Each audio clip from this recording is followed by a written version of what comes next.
Somalia's president has returned to Mogadishu from Djibouti, where the government has settled for security reasons.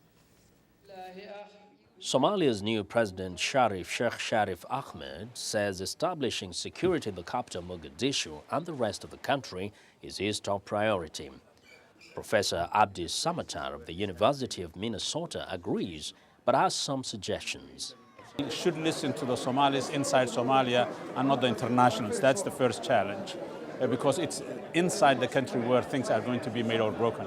And the second thing is he needs to get back to the original premises of the Union of the Islamic Courts, so that those others whom the UN basically has segregated from the peace process, who are based in Asmara, who are based inside the country, can be brought on board. Those are the challenges, and they are very doable in my opinion. Professor Samatar was one of the several speakers last week at a forum on Somalia in Washington, organized by the Voice of America. He notes that unlike many African countries, Somalia is made up of one ethnic group with a common religion, but is bitterly divided among clans, and clan cooperation is needed to govern. The internationally recognized transitional federal government brings together 4 major clans plus some smaller ones. US-based Somali economist Hussein Syed offers this assessment. It's only a method of distributing power. Somalia is based on a clan society. The alternatives would have been good political parties functioning. We have no political parties. Professor Samatar says the clan-based system is a bad idea and likens it to apartheid.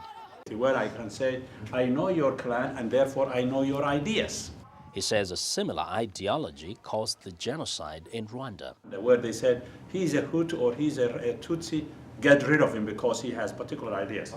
Analysts say disagreements among Somalia's various clans make it difficult for the transitional government to control the country. It now controls only the northern part, while factions of the hardline Islamist group Al-Shabaab control much of the south and the central regions.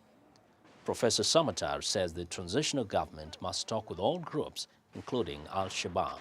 I think many of them can be brought on board if Sheikh Sharif creates a premise from which the whole people can fly. If he thinks that he is the man and they should kowtow to him, then that's the dangerous place.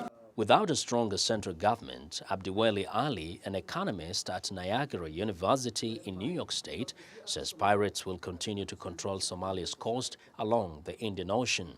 The problem of the piracy depends on what happens inland, in Somalia.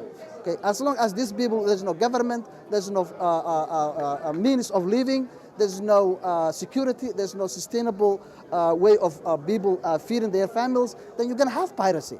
Because it's a means of production, it's a means of generating income. Somalia's transitional parliament has set a date for the government to control more territory and bring peace to the country. Legislators have scheduled national elections for 2011.